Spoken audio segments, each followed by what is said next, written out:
tous les jours quand je la prononce, il y a toujours cette émotion folle. Mis en examen pour viol suite à la plainte de l'humoriste Elena Nagapetian, le metteur en scène Julien Mérès brise le silence. Dans un long message sur Instagram, il nie les accusations d'agression et plaide le consentement mutuel en réponse au témoignage de la comédienne. Depuis plusieurs mois, une affaire judiciaire le concernant agite les réseaux sociaux et les cercles culturels.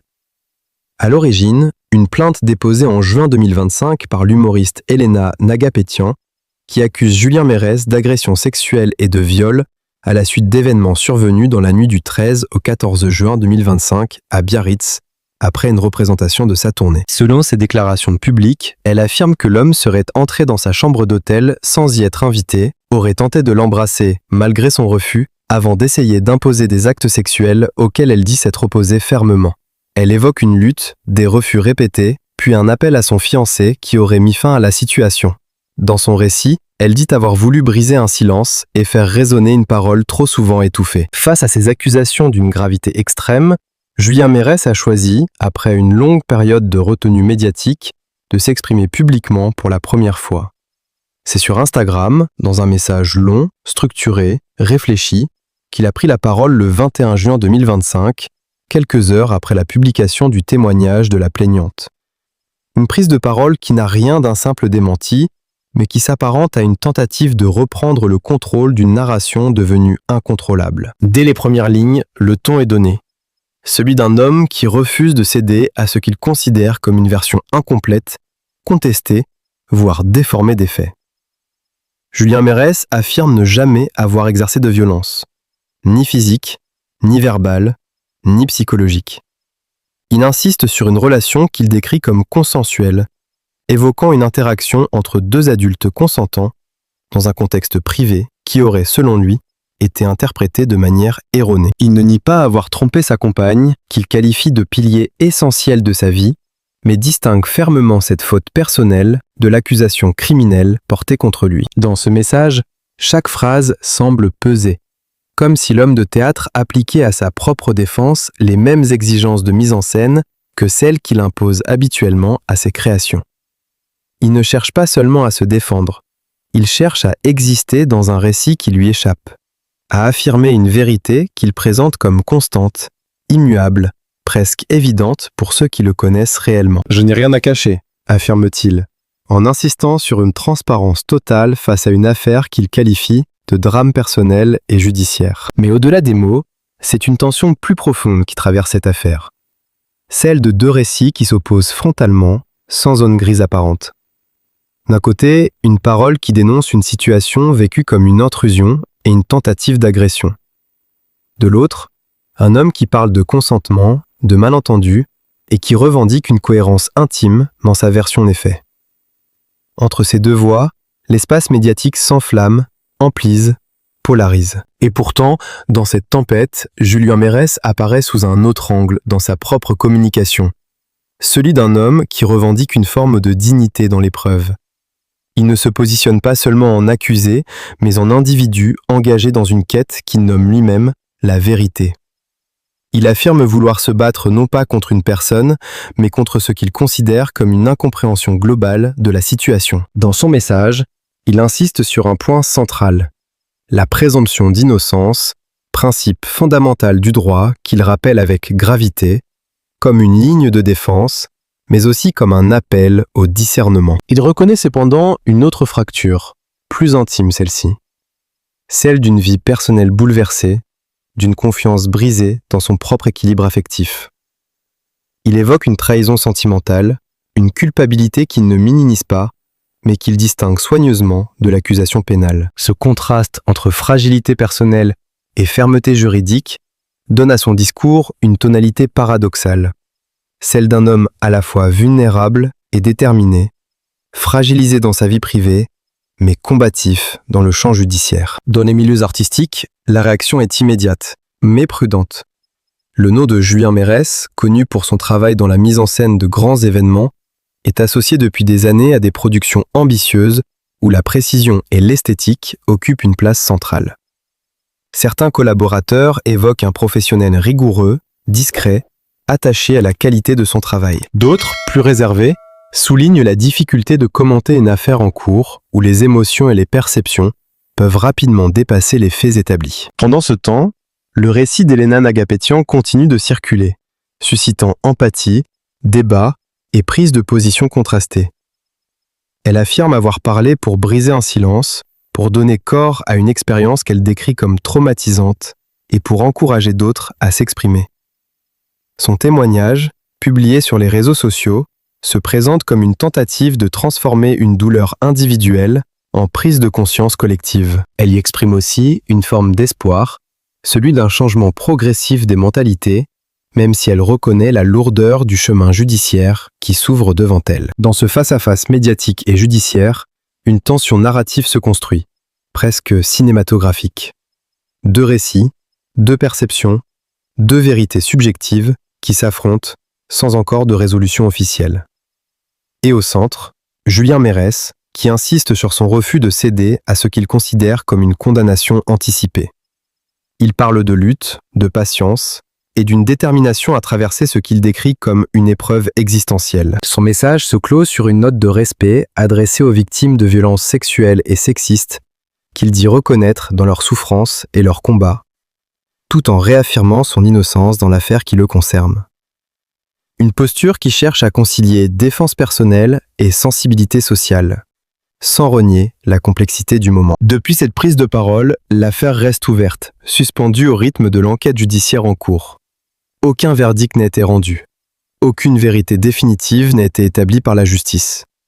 Mais dans l'espace public, les perceptions continuent de se former, de se confronter, de s'opposer. Et dans ce tumulte, où les mots deviennent des armes et les silences des arguments, la figure de Julien Mérès reste au centre d'un récit encore en mouvement, suspendu entre accusation, contestation et attente d'une clarification que seule la justice pourra un jour trancher. La prise de parole de Julien Mérès ne s'est pas contentée de figer un instant de défense publique. Elle a ouvert une onde de choc plus large, presque incontrôlable, qui s'est propagée dans les sphères artistiques, médiatiques et numériques. Dans les heures qui ont suivi sa publication sur Instagram, le message a été partagé, décortiqué, commenté, parfois applaudi pour sa clarté, parfois critiqué pour sa fermeté, jugé trop tranché, dans un contexte où chaque mot peut être interprété comme une tentative d'influence sur l'opinion. Mais derrière cette agitation numérique, une autre réalité se dessine. Celle d'un homme habitué à orchestrer des univers entiers sur scène et qui se retrouve désormais contraint d'orchestrer sa propre défense dans un espace public devenu hostile, fragmenté, imprévisible. Julien Mérès, connu pour son sens du détail, pour sa capacité à transformer une idée abstraite en expérience visuelle immersive, se retrouve paradoxalement plongé dans une mise en scène qu'il n'a pas choisie, où chaque élément de langage devient un acte interprétatif. Dans son entourage professionnel, les réactions oscillent entre prudence et stupeur.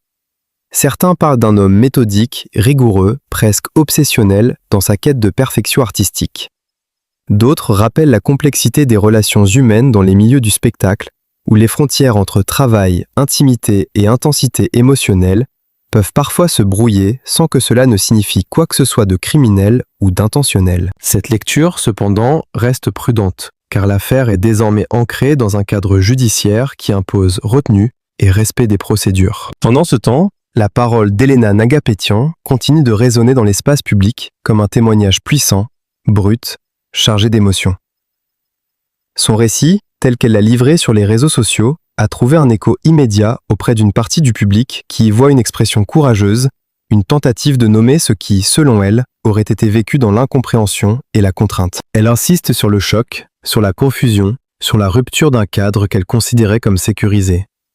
Et surtout, elle insiste sur le moment où le non aurait été exprimé, répété, affirmé. Entre ces deux versions, la société spectatrice se retrouve dans une position inconfortable. Celle d'un public qui observe sans pouvoir trancher, mais qui réagit, juge, ressent, s'indigne ou soutient, parfois en quelques secondes seulement. Les réseaux sociaux deviennent alors un théâtre secondaire, où les arguments juridiques se transforment en slogans, où les nuances disparaissent souvent au profit d'une lecture binaire. Julien Mérès, lui, tente de maintenir une ligne de défense qu'il présente comme constante. Il insiste sur la stabilité de sa version, sur l'absence de violence, sur la notion centrale de consentement qu'il affirme avoir respectée. Dans ses propos, il revient à plusieurs reprises sur cette idée de cohérence personnelle, celle d'un homme qui refuse de se voir attribuer des actes qu'il dit ne pas avoir commis. Il parle d'un décalage entre la réalité vécue et la perception publique, un écart qu'il juge destructeur. Mais cette prise de parole n'est pas seulement défensive. Elle est aussi, de manière implicite, une tentative de reconstruction identitaire. Car au-delà de l'accusation, c'est une réputation, une carrière et une présence dans le monde artistique qui se trouve exposée à une forme de fragilisation progressive.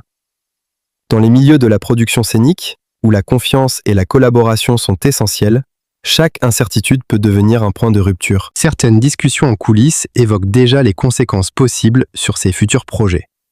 Sans jugement ni condamnation, mais avec une prudence qui traduit une réalité simple.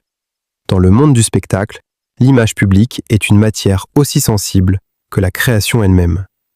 Et lorsque cette image est contestée, même temporairement, elle devient un territoire instable. Pourtant, Julien Mérès maintient une posture qu'il veut ferme. Il ne se retire pas, ne se cache pas derrière le silence habituel que choisissent parfois les personnalités publiques dans ce type de situation. Au contraire, il s'exprime. Il assume la confrontation médiatique, il revendique même une forme de transparence. Cette décision, rare dans des affaires aussi sensibles, contribue à alimenter le débat. Certains y voient une volonté de clarification, d'autres une stratégie risquée dans un contexte judiciaire encore en évolution. Dans cette dynamique, chaque nouvelle prise de parole, chaque déclaration publique, chaque interprétation journalistique vient ajouter une couche supplémentaire à un récit déjà complexe. Les faits allégués restent au cœur de l'enquête, mais autour d'eux se construit une narration parallèle, faite de perceptions, de symboles et d'émotions collectives. Et dans ce flux continu, la figure de Julien Mérès demeure paradoxale. À la fois homme de scène et homme exposé, créateur de monde et protagoniste d'un récit qu'il ne contrôle plus entièrement. Son message initial, loin de clore quoi que ce soit, semble avoir ouvert une séquence encore plus intense, où chaque détail devient signifiant, où chaque silence devient question, où chaque mot continue de résonner, bien au-delà de son intention première. Les jours passent, mais l'affaire, elle, reste suspendue dans un espace indéfini entre procédures judiciaires en cours, prise de position publique et interprétations divergentes, tandis que l'attention médiatique continue de se concentrer sur chaque évolution, chaque nuance, chaque élément nouveau susceptible de modifier la perception d'un dossier encore loin d'avoir livré toutes ses strates. Dans cette zone grise où se croisent le droit, la perception et l'émotion collective, la figure de Julien Mérès continue de se dessiner avec une intensité presque paradoxale. Plus les prises de parole s'enchaînent autour de l'affaire, plus son image semble osciller entre deux lectures irréconciliables. Celle d'un homme accusé dans un contexte judiciaire sensible et celle d'un professionnel du spectacle qui, depuis des années, évolue dans un univers où la précision, la rigueur et la maîtrise sont des exigences absolues. Ce qui frappe dans la manière dont il a choisi de s'exprimer, c'est justement cette volonté de ne pas disparaître dans le silence.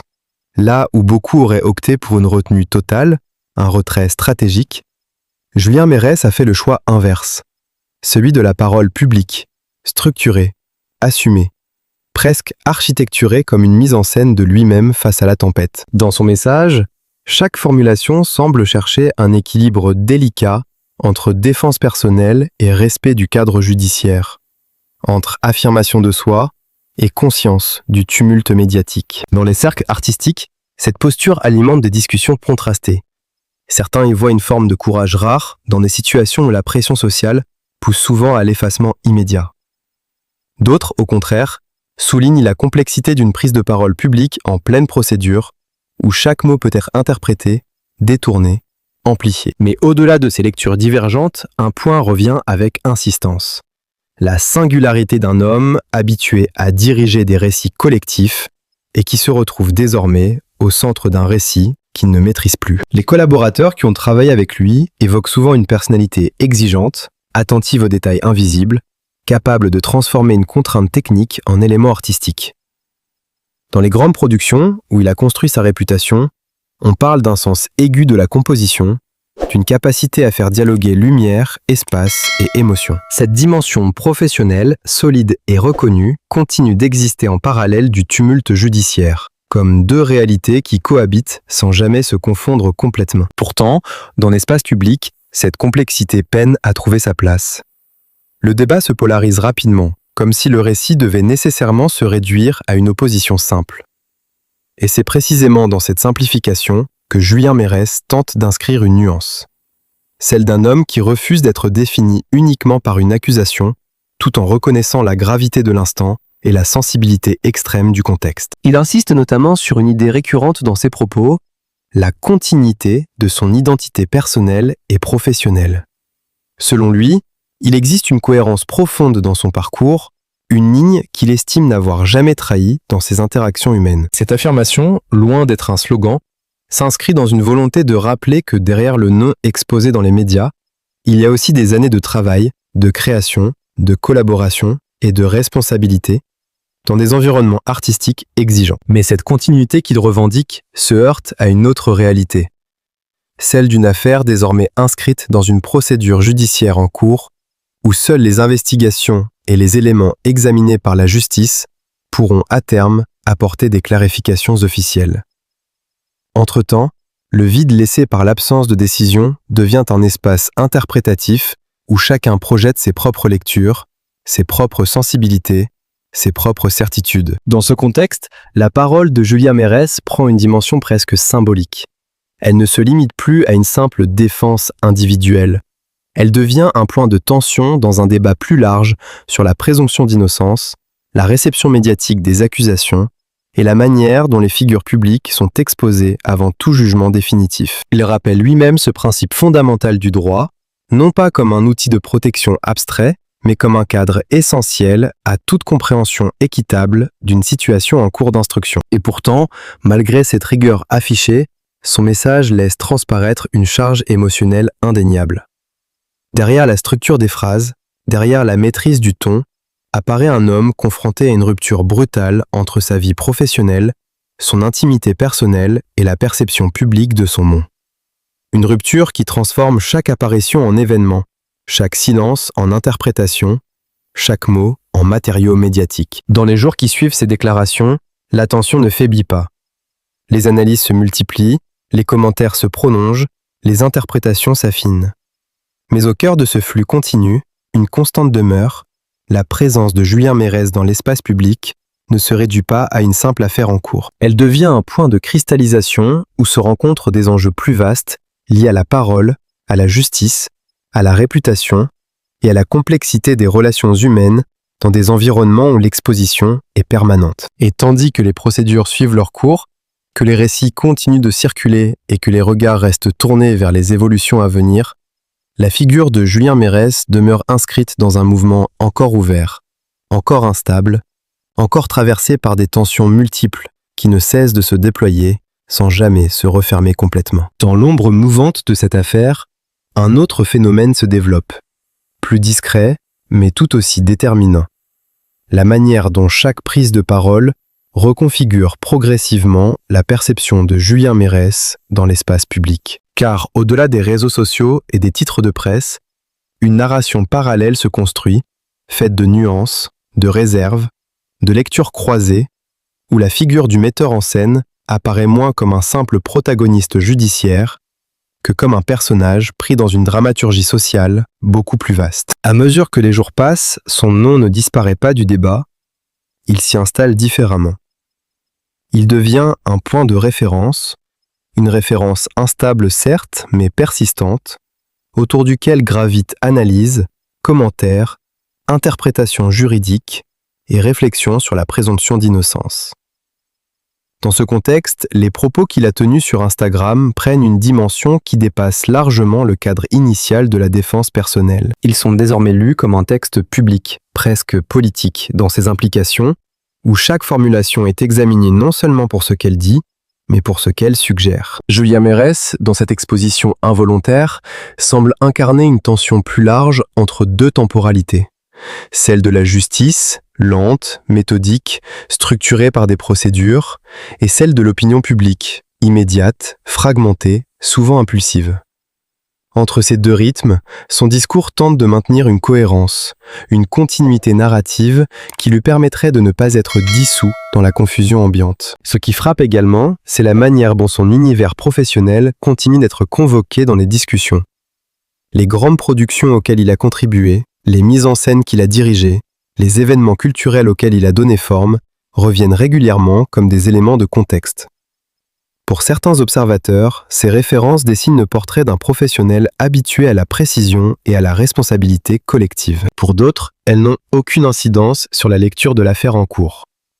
Mais dans tous les cas, elles participent à la construction d'une image complexe, difficile à réduire à une seule dimension. Dans ses propres mots, Julien Mérès insiste sur cette complexité. Il ne cherche pas seulement à répondre à des accusations. Il tente aussi de préserver une continuité existentielle, une cohérence entre l'homme public et l'homme privé. Il évoque un décalage entre ce qu'il décrit comme son vécu réel et la manière dont ce vécu est retranscrit, interprété ou reformulé dans l'espace médiatique. Cette tension entre expérience et représentation devient alors un axe central de sa communication. Cependant, cette volonté de maîtrise du récit se heurte à une dynamique qui échappe à tout contrôle individuel, celle de la circulation massive de l'information. Une fois publiée, une déclaration ne reste jamais isolée. Elle est commentée, reprise, découpée, réinterprétée, parfois même détournée de son intention initiale. Dans le cas de Julien Mérès, cette logique est encore plus visible, tant l'affaire suscite des réactions émotionnelles fortes et des lectures opposées. Dans ce flux continu, chaque élément nouveau agit comme une étincelle dans un système déjà chargé.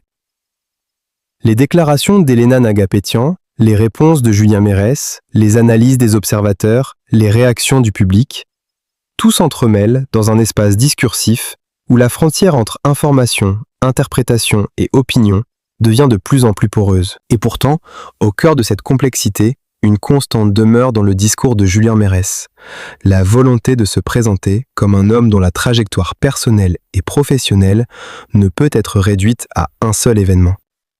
Il insiste sur la multiplicité des contextes, sur la nécessité de distinguer les sphères, sur l'importance de ne pas confondre accusation et jugement.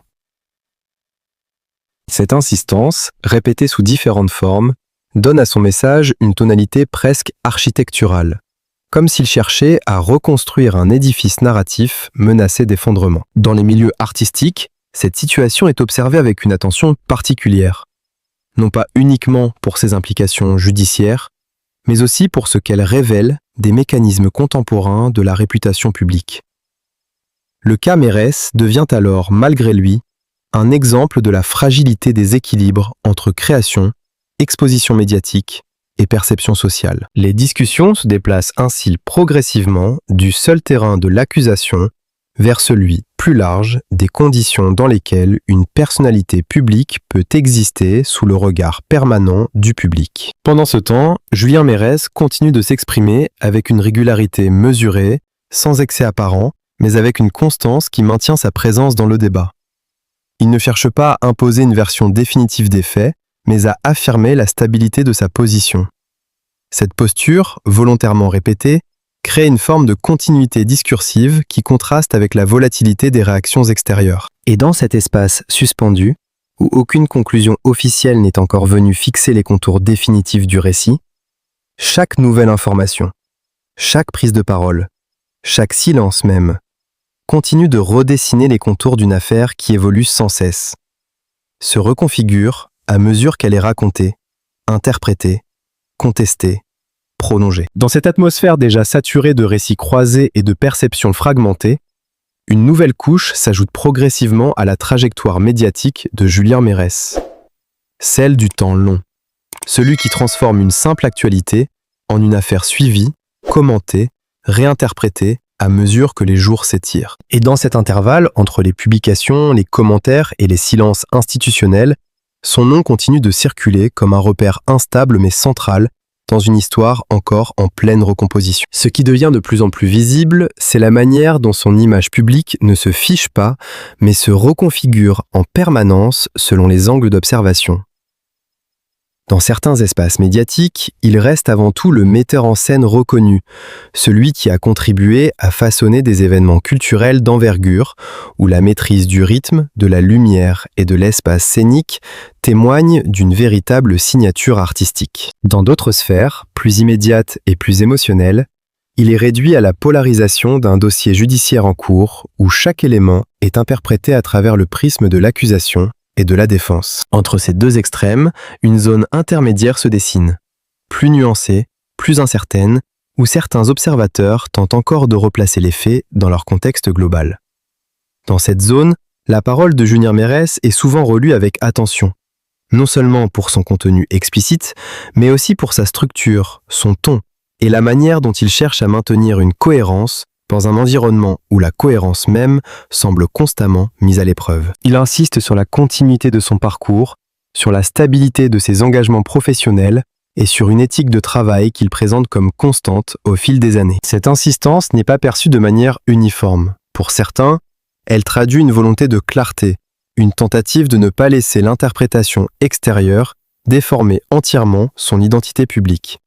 Pour d'autres, elle est analysée comme une stratégie de communication dans un contexte où la perception peut influencer durablement une réputation, indépendamment de l'issue judiciaire. Mais dans tous les cas, elle contribue à maintenir une présence active dans le débat, empêchant l'affaire de se refermer sur une lecture unique ou simplifiée. Parallèlement, les discussions autour de son parcours professionnel prennent une tonalité presque rétrospective.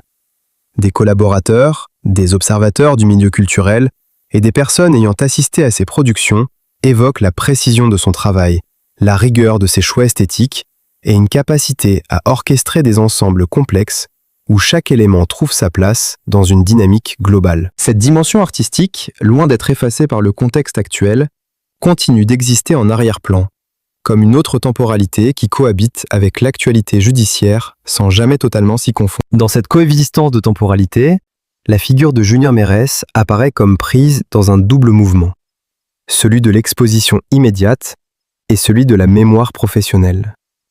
L'un est alimenté par l'actualité, les réseaux sociaux, les réactions rapides et souvent émotionnelles. L'autre s'inscrit dans la durée, dans les traces laissées par des années de création et de collaboration artistique. Entre les deux, un espace de tension se maintient, où aucune version ne parvient à effacer complètement l'autre. Les prises de parole successives, les réactions publiques et les interprétations médiatiques continuent ainsi de nourrir une dynamique où chaque nouvel élément ne remplace pas le précédent, mais s'y superpose. Cette accumulation crée une sorte de récit en expansion constante, où la compréhension globale dépend moins d'un fait isolé que de la manière dont l'ensemble est lu, relu et recontextualisé. Et dans cet environnement mouvant, Julien Mérès reste au centre d'un dispositif narratif qui dépasse largement sa seule personne. Son nom devient un point d'ancrage autour duquel s'organisent des discussions plus larges sur la parole publique, la responsabilité médiatique et la complexité des situations humaines exposées à grande échelle. Une dynamique où chaque nouvelle observation, chaque analyse, chaque prise de position vient prolonger un récit qui, loin de se stabiliser, continue de se transformer au fil du temps, sans qu'aucune ligne définitive ne vienne encore en arrêter le mouvement.